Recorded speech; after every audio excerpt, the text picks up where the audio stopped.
Hello, everyone. Welcome back to the Book of Jamato, Chapter 3. And it's been a while, but in between chapters, I just decided to do a bunch of the sort of prep work for getting geared up and materials, farm setup. So as you can see, I got shulker boxes and an elytra.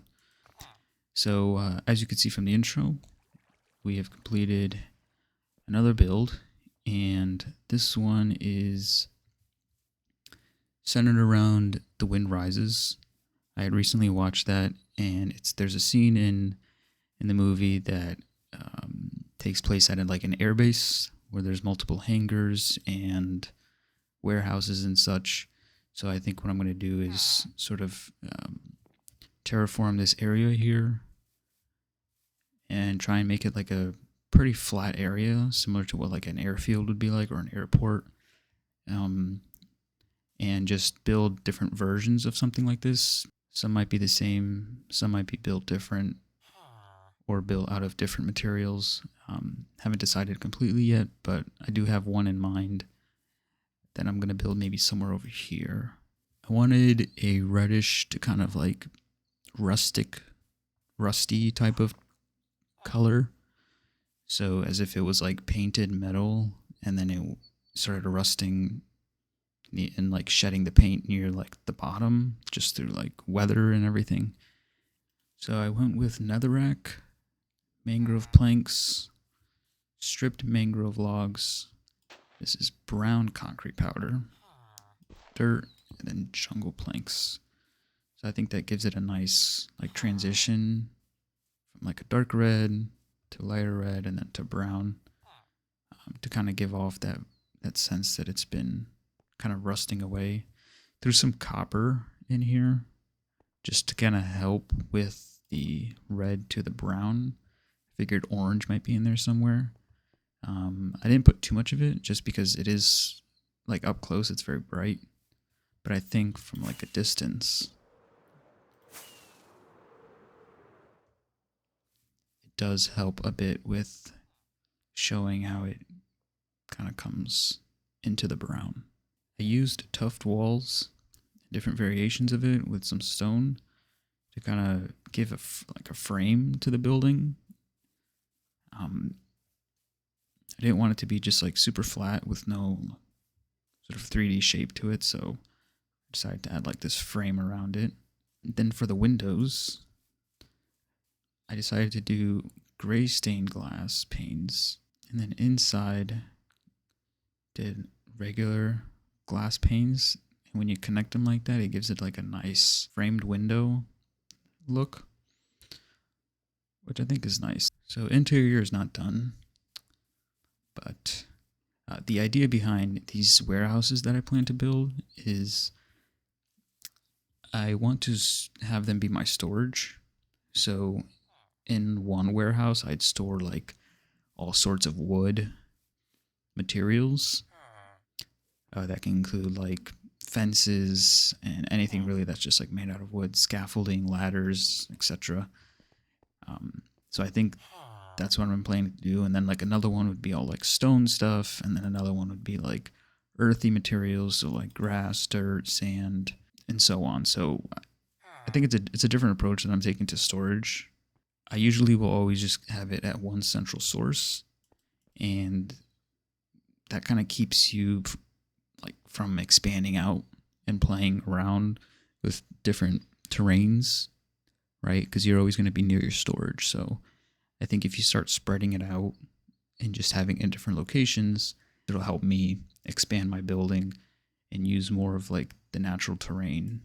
Yeah, I think once this area is nice and flat and we have different warehouses, this would be our storage for certain blocks, and then maybe somewhere in a forest we could have like a garden type of storage, so where we'd have dyes and saplings and other stuff. So yeah, we'll see how that goes.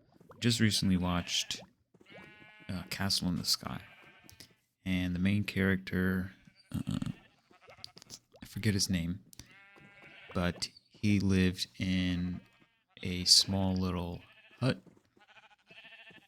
just outside of the town, and attached to the hut was this sort of like brick tower, almost like a cone-shaped tower.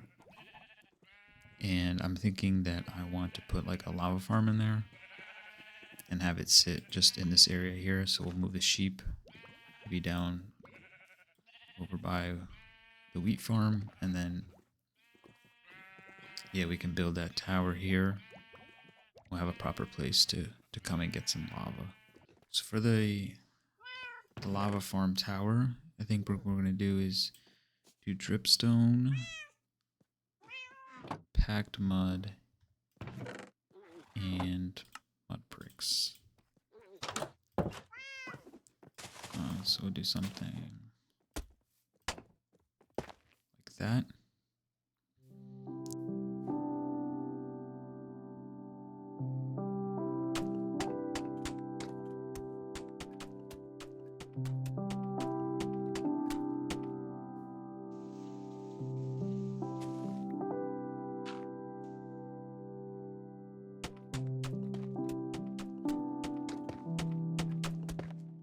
Right, there she is.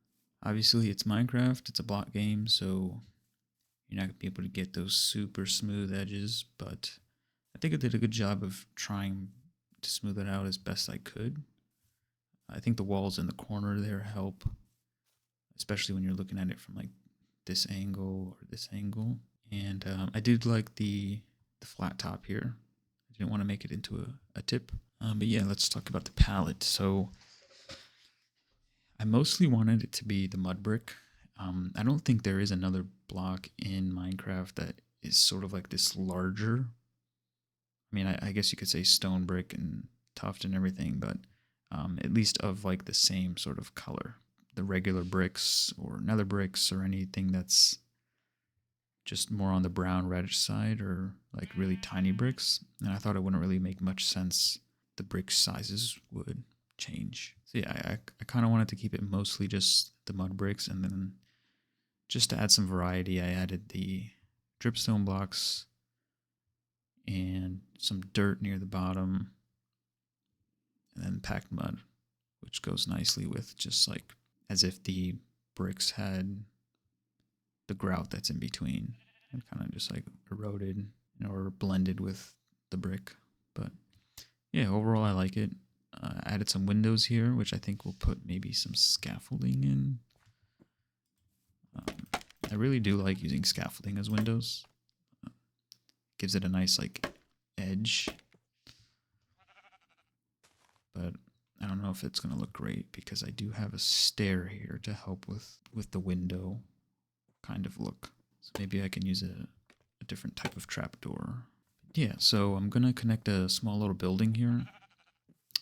I don't know if I'm going to terraform this. I think I want to leave it and then sort of build like little like support frames that kind of hold the building up. So maybe we can actually just cut down this piece here and then have it as if there's, you know, support beams that would hold up part of the building. And then this is where we'll... No, this is not a sheep farm. Oh. Anyway, I can start to add this back in there.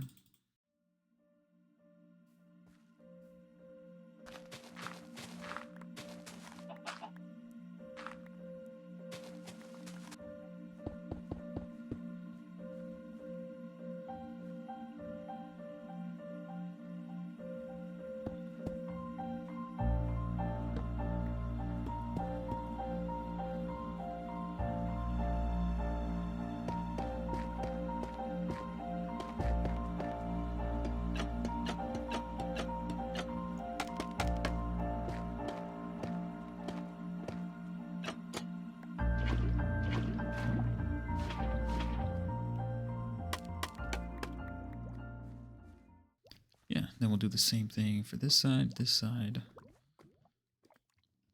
then we'll have a nice little area here for our lava. In the next chapter, we'll build the house that gets attached to this. If there's any ideas that you guys have or suggestions, things that can help make the build better or connect things together in a smoother fashion, then definitely feel free to leave a comment down below. And yeah, till next time.